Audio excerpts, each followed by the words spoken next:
ভূবিজ্ঞানী তথা আর্কিওলজিস্ট এই দুনিয়ার রহস্যকে আরও ভালোভাবে জানার জন্য নতুন নতুন জিনিস খোঁজার জন্য প্রতিদিন চেষ্টা চালিয়ে যায়। আর খোঁজ করার সময় তাদের হাতে মাঝে মাঝে এমন জিনিস উঠে আসে যেগুলো দেখে যে কেউ ভাবতে বাধ্য হবে এটা কি করে সম্ভব হতে পারে। তাহলে চলুন আজকের এই ভিডিওতে আপনাকে এমনই কিছু অবাক করার মতো জিনিসকে দেখাবো যেগুলো রিসেন্ট খুঁজে পাওয়া গেছে।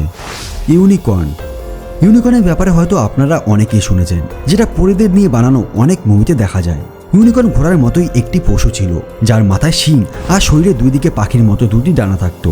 আজ থেকে কিছু বছর আগে আর্কিওলজিস্টদের দ্বারা এমন একটি কঙ্কাল খুঁজে পাওয়া যায় যেটা হুবহু ইউনিকর্নের মতোই দেখতে ছিল।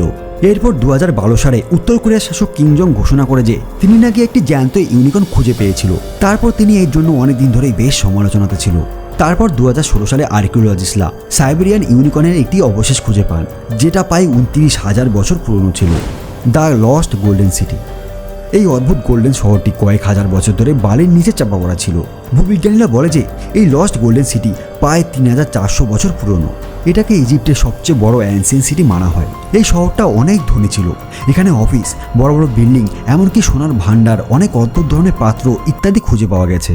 প্রায় 200 বছর ধরে ভূবিজ্ঞানীরা ইজিপ্টের প্রায় সব অংশের ভাগে এক্সিবিশন করেছিল। এর কারণে বেশিরভাগ মানুষ মনে করে যে ইজিপ্টের প্রায় সব অংশের রহস্যকে খুঁজে পাওয়া গিয়েছিল, কিন্তু এমনটা একদমই ছিল না। এপ্রিল 2021 সালে ভূবিজ্ঞানীরা ইজিপ্টের লাকজা শহরে একটি পুরো ফিরামিড সিটি খুঁজে পায়। এই শহরটা বালির নিচে চাপা পড়ার কারণে অনেক ভালোভাবে সুরক্ষিত ছিল। এই শহরে অনেক অ্যানসিয়েন্ট জিনিসের সাথে সাথে অনেক মূল্যবান জিনিসও পাওয়া যায়। এই শহরটি কিং আমেনহটেপ 3 সময় বানানো হয়েছিল। পার্থিয়ান টং। অক্টোবর 2020 সালে ইরানের কুর্দিস্তান প্রান্তে মাটি কাটার কাজ চলছিল। মাটি কাটার সময় একটি অনেক পুরনো কবর পাওয়া যায়, যার ভিতর একটি মানুষের কঙ্কাল ছিল। এই কবরটি প্রায় 1000 বছর পুরনো ছিল।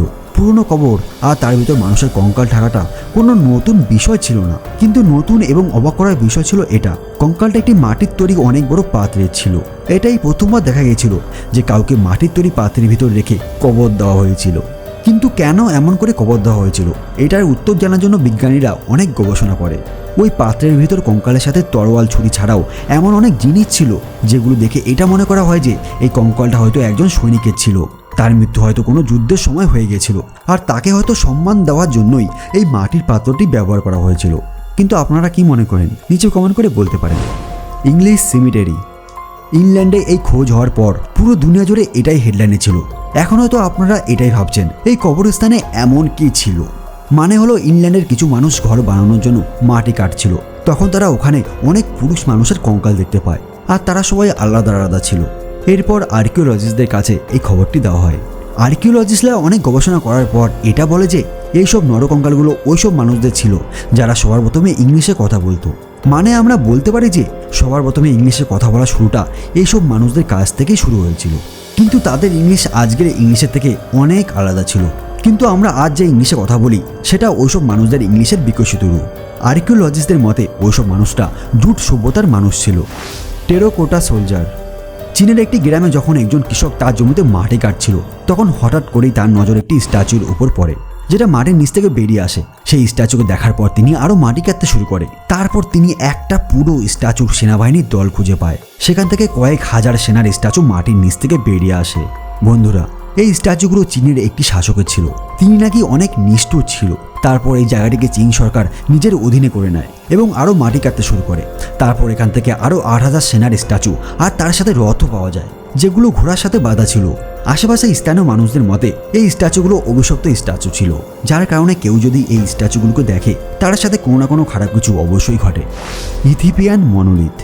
বন্ধুরা, যখনই কোনো রহস্যের আর্কিওলজিক্যাল কথা উঠে আসে তখন কিন্তু ইথিওপিয়ান মনোলিথের ছবি আমাদের সামনে উঠে আসে। আমেরিকার ওয়াশিংটন রাজ্যের একজন গবেষক নতুন টেকনোলজির সাহায্যে ইথিওপিয়ান মনোলিথের ব্যাপারে অনেক গভীরভাবে গবেষণা করার পর জানা গেছে যে এই মনোলিথগুলো প্রায় 2000 বছর পুরনো। পুরো ইথিওপিয়া জুড়ে এরকম প্রায় 10,000 স্ট্রাকচার আছে, কিন্তু আজ পর্যন্ত কেউ জানতে পারেনি এদেরকে কেনই বা বানানো হয়েছিল। বন্ধুরা, এই রহস্যগুলোর ব্যাপারে আপনারা কি মনে করেন নিচে কমেন্ট করে অবশ্যই জানাবেন। আর যদি ভিডিওটি ভালো লাগে তাহলে ভিডিওটিকে একটি লাইক করে দিন, চাইলে আপনাদের বন্ধুদের সাথে শেয়ার করতে পারেন। আর যদি আপনারা আমাদের চ্যানেলটিকে এখনও পর্যন্ত সাবস্ক্রাইব না করে থাকেন তাহলে প্লিজ চ্যানেলটিকে সাবস্ক্রাইব করে নোটিফিকেশন বেল আইকনটিকে প্রেস করে দিন, কেন কি এরকম নলেজেবল ভিডিও আমরা প্রতি সপ্তাহে নিয়ে আসতে থাকি। তাহলে আজকের মতো এতটাই, আবার খুব শীঘ্রই দেখা হবে নতুন একটা ভিডিওতে।